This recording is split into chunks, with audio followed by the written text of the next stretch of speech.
আপনাদেরকে জানানোর চেষ্টা করব উন্নয়ন আজ যে ডাঙ্গাপাড়া ব্রিজ রয়েছে সেই ডাঙ্গাপাড়া ব্রিজ পরিদর্শনে এসেছেন।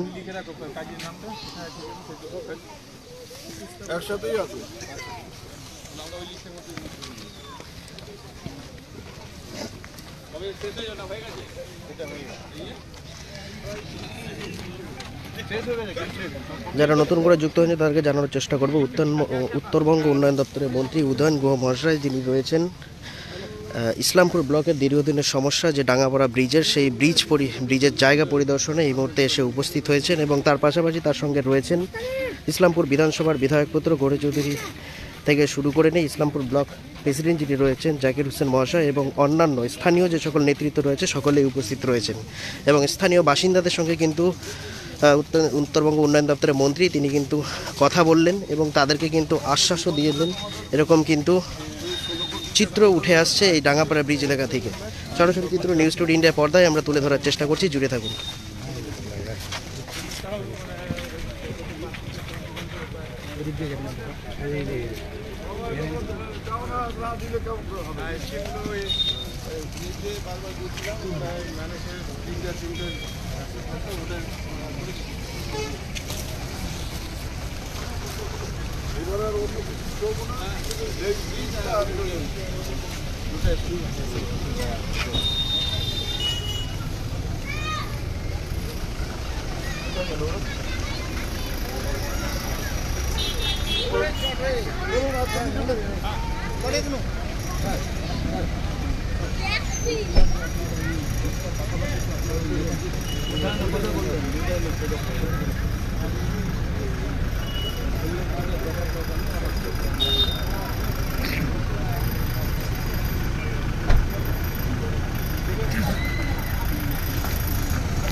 থাকবে না কিন্তু যাকে দেখতে কথা বলে বক্তব্য রাখবে।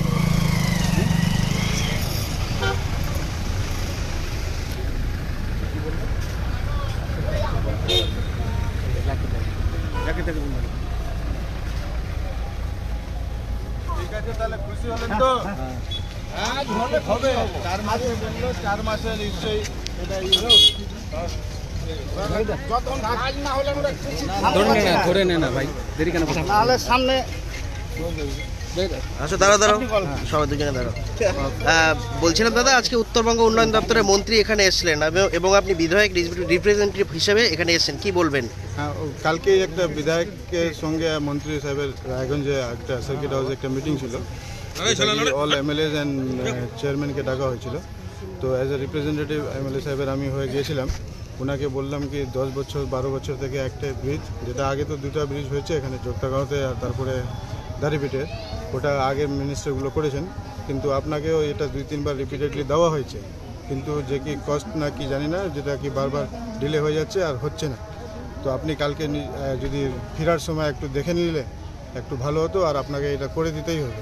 তো স্পেশালি একটা চিঠি নিয়ে এমএলএ সাহেবের আমি রিকমেন্ডেশন নিয়ে গিয়েছিলাম, যেটা থেকে 2টাই প্রপোজাল ছিল, একটা ডাঙ্গাপাড়া ব্রিজ আর একটা অডিটোরিয়াম ইসলামপুর টাউনে, এটাকে একটা ডেমোলিশ করে দেওয়া হয়েছে। তো এই 2টা নেওয়ার জন্য ওনাদের যত সাফিসিয়েন্ট ফান্ড নাও হলে এই 2টা করে দেওয়ার জন্য আমি রিকোয়েস্ট করেছিলাম। তারপরে উনি আসার সময় এখানে ভিজিট করলেন, ভিজিট করে দেখলেন কি এটা যদি 60-70 মিটারের মধ্যে থাকে আর ল্যান্ডের কোনো প্রবলেম না থাকলে, তো ল্যান্ড ওনারকেও দেখা দিলাম কি এনারা 1 একরের মতন জমি দিয়েছে অ্যাপ্রোচিং রোডের জন্য, ওটা আলাদা স্কিম করে করবেন। আর ডাঙ্গাপাড়া ব্রিজটা 71 to 75 মিটারের মধ্যে হবে। তো উনি দেখে বললেন কি না তাহলে আমরা এটা করে দিতে পারবো, আর উনি আশা দিয়েছেন কি মার্চ এপ্রিল না হলে জুলাইয়ের মধ্যে আমরা ওয়ার্ক অর্ডার এটা আর সঙ্গে সঙ্গে ইসলামপুর টাউনের অডিটোরিয়ামটাও ওয়ার্ক অর্ডার অবধি করে দিতে পারবো। দুটোর মোটামুটি প্রজেক্ট কস্ট কত দেখা? এটা 7-7.5 কোটি 8 কোটি এটা হতে পারে, আর 5 কোটি 8-5 13 কোটি 13 কোটির মতন ওনারা এবার 1 বছরের দিদি আর অন্য আমরা কোনো স্কিমে দেবো না, এটাও বলা হলো। এই 2টাই এখন আপাতত আমাদেরকে লাগবে। ছোটো রাস্তা 1 কিলোমিটার 1.5 কিলোমিটারের রাস্তা যতগুলো আমরা করাই দিতে পেরেছি 2021 থেকে 2024 অবধি 16 কোটি টাকার মতন রাস্তা করা হয়েছে, যেটা আমাদের এমএলএ সাহেব থেকে ফান্ডের থেকেই স্কিম থেকেই আমরা করেছি। 8.5 কোটি টাকা, তারপরে 9.5 কোটি টাকা 16 কোটি টাকার মতন কাজ হয়েছে অলরেডি, টাউনে, ব্লকে, সব জায়গায় এর আগের রাস্তাগুলো। ফাইনান্সিয়াল হ্যাঁ, ইয়ার কিন্তু একা ব্রিজটারের জন্য 7 কোটি টাকা একবারে দেওয়ার মতন ওনার প্রবলেম সিস্টেমে ছিল বোধহয়। কিন্তু এইবার বললাম কি এই এখন থেকে 26 অবধি আমরা যে কোনো স্কিম আমরা আর দেবো না, কিন্তু এই ডাঙ্গাপাড়া ব্রিজ আর অডিটোরিয়ামটা যত টাকা হোক, 12 কোটি হোক, 13 কোটি হোক, এবার আপনি এই ফিনান্সিয়াল ইয়ারে এই দুটাই আপনি টেক আপ করেন। উনি বললেন তাহলে ঠিক আছে, আমরা এটা মার্চ এপ্রিল অবধি ওয়ার্ক অর্ডার আর টেন্ডার হয়ে ধীরে প্রসেস করে দিব। সব ডিপার্টমেন্ট এনবিটির সঙ্গে ছিলেন, চিফ সেক্রেটারি নিয়ে সবাই, মানে মার্চ এপ্রিলের মধ্যে মোটামুটি ওয়ার্ক অর্ডার প্রজেক্ট এবং ওয়ার্ক অর্ডার দুটাই করে দেবো। ডিপিআর এর সময় লাগবে না, ওরা অলরেডি এরকম কাজ করেছেন, যেটাকে বললো কি 3-4 মাস মধ্যে আমরা এটা ওয়ার্ক অর্ডারের মতন করাই দিতে পারবো। ধন্যবাদ আপনাকে। তার মধ্যে তো বর্ষা পড়ে গেলে কাজ হবে না, কাজ বন্ধ হবে না। করে বলবো। বলছিলাম জাকির বাবু, আপনি এখানে এসেছেন, দীর্ঘদিনের সমস্যা রয়েছে এখানকার, কি বললেন মন্ত্রী? দেখেন, আপনাকে তো গড়ে ভাই বললেন বিস্তারিত।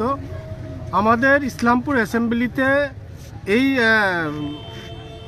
23-24-এর যে তার মধ্যে আমাদের বিধায়ক সাহেবকে 15 কোটি টাকা কাছাকাছি অ্যাপ্রুভাল দিয়েছেন নর্থ বেঙ্গল, হ্যাঁ, নর্থ বেঙ্গল ডেভেলপমেন্ট থেকে।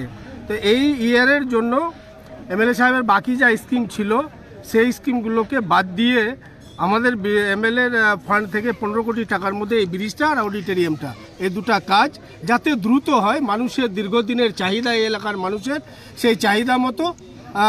তো গতকাল যে মিটিং হয়েছিল সেই মিটিংয়ে এমএলএর রিপ্রেজেন্টেটিভ হিসাবে গড়ে ভাই ওখানে ছিলেন, উনি প্রপোজাল দিয়েছেন।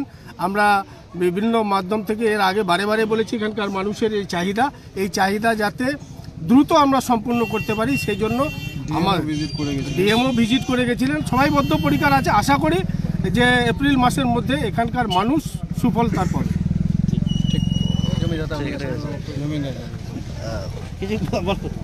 কি বলবেন কাকা, অনেক দিন পর এরকম প্রস্তুতি কি আগে কোনো সময় দেখতে পেরেছিলেন? সে তো দেখা যায়নি, আর বহুত দিন থেকে আশা করি মাঝে মাঝে কিন্তু মাটি চেক হয়ে যায়। এর আগে ইলেকশনের জন্য মাটি চেক করে, কিন্তু কাজ হয়নি আজ পর্যন্ত। আর এইবার আমরা জমি, এতদিন তো কেউ জমি দেয়নি, আজকে মন্ত্রীরা এসেছিলেন, আমরাও আসলাম, আমাদের কেউ ডাকেনি, কিন্তু আমি শুনে আসলাম আর কি। যাই হোক আসলাম, কিন্তু ব্রিজটা হওয়ার জন্য আমাদের জমি, কিন্তু জমিদার আমরা না, অল্প জমি আমাদের 3টা ভাই, তার মধ্যে আমাদের ছেলে মেয়েরা নেই, ছেলেগুলোই অন্তত 35টা, কিন্তু জমি এইটুকুই। তবু আমরা জমি দিয়েছি ব্রিজের জন্য, এত মানে উৎসাহ হয়ে। মন্ত্রী সাহেব কি বললেন আপনাদেরকে? মন্ত্রী তো বলে গেলেন কি হয়ে যাবে কাজ, এখন কবে হয়ে যাবে?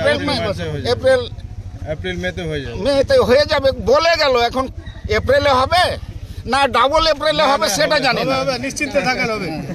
কি নাম আপনার? কিন্তু আমরা চাই ব্রিজ, মানে জমি দিয়েছে ব্রিজ চাই, আর যদি এই এপ্রিলের ভিতরে না হয়, এই সাল কেটে যায়, কিন্তু জমি আপোষ দিতে হবে।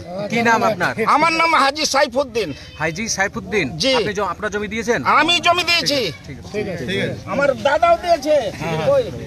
যারা এতক্ষণ আমাদের সাথে যুক্ত ছিলেন তাদেরকে আরেকবার জানানোর চেষ্টা করব, উত্তরবঙ্গ উন্নয়ন দপ্তরের মন্ত্রী যিনি রয়েছেন উদয়ন গুহ মহাশয়, তিনি কিন্তু ইসলামপুর ব্লকের অন্তর্গত যে ডাঙ্গাপাড়া ব্রিজ দীর্ঘদিনের সমস্যা, সেই ব্রিজের জায়গা পরিদর্শনে কিন্তু এসেছিলেন, এবং সেই মন্ত্রী সাহেব থেকে শুরু করে নিয়ে আরও যারা জমিদাতা রয়েছে, বিধায়কের যে রিপ্রেজেন্টেটিভ ছিল গড়ে চৌধুরী থেকে শুরু করে ইসলামপুর ব্লক তৃণমূল কংগ্রেস সভাপতি জাকির হোসেন থেকে শুরু করে সকলেই এসে সেই জায়গায় কিন্তু মন্ত্রীর সঙ্গে কথা বলেন, এবং মন্ত্রী কিন্তু তাদেরকে সেই ব্রিজ করে দেওয়ার, এই অর্থবর্ষেই কিন্তু ব্রিজ এবং ইসলামপুর যে পাবলিক হল রয়েছে সেটি করে দেওয়ার আশ্বাস। আরও কিছু জমিদাতা রয়েছে, তাদের সঙ্গে আমরা কথা বলবো। কি মনে হচ্ছে দাদা, এবার কি ব্রিজ তৈরি হতে পারে?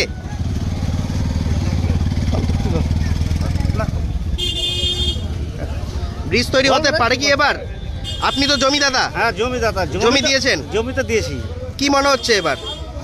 মনে তো হচ্ছে কি যে হওয়ার মতো লাগছে, কিন্তু এখনো ভরসা হচ্ছে না কি যে ব্রিজটা হবে। জায়গা তো দিয়েছি। মন্ত্রী সাহেব এসেছিল উত্তরবঙ্গ উন্নয়ন দপ্তরে, তিনি কি বললেন? উনি তো বললো কি যে 2 মাসের মধ্যে আমরা কাজেরই করবো, মার্চ এপ্রিলের মধ্যে কাজ চালু করার মানে ব্যবস্থা নিচ্ছে। কি নাম আপনার? হাইজুদ্দিন। কি বলবে আজকে মন্ত্রী সাহেব? আমরা তো 76-77 বছর থেকে অন্ধকারের জীবনে ছিলাম।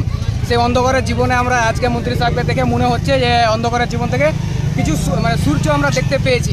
কিন্তু কোথায় না কোথায় আমাদের একটা সন্দেহ থেকে যায় যে 26-এর হয়তো এটা বড় ললিপপ তো না, আমাদের জনগণের মুখে এটা মনের মধ্যে থেকে যায় একটা যে যা 26-এর ইলেকশনে ভোট যাওয়া হবে আমাদের লোকসভাতে, সেটা তো আমাদের কোনো এটা ললিপপ তো দিচ্ছে না আমাদের, এটা আমাদের মধ্যে সন্দেহ এখনও থেকে যায়। যতদিন না কাজ স্টার্ট হচ্ছে ততদিন আমরা সন্তুষ্ট হতে পারছি না আর স্যাটিসফাই হতে পারছি না যে হবেই।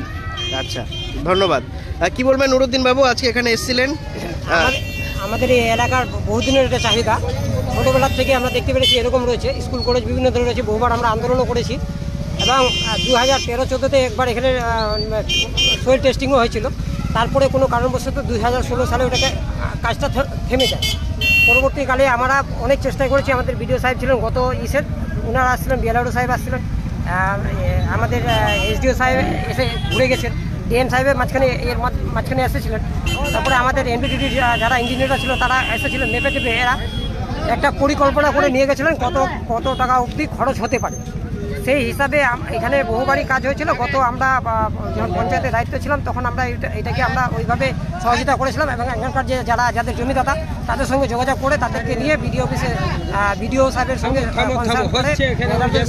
জেলার সাহেবদের সঙ্গে কনসাল্ট করে জমি মাপা হয়েছে, খুঁটি গাড়া দেওয়া হয়েছে, সব কিছুই করা হয়েছে। শুধু একটাই আশা যে আগামী দিনে যাতে আমাদের এখানে ব্রিজটা হয়ে থাকে এবং যেহেতু মন্ত্রী সাহেব নিজে আশ্বাস দিলেন যে এপ্রিল মাসের মধ্যে আমরা কাজ আরম্ভ করবো, আপনারা দেখতে পারবেন।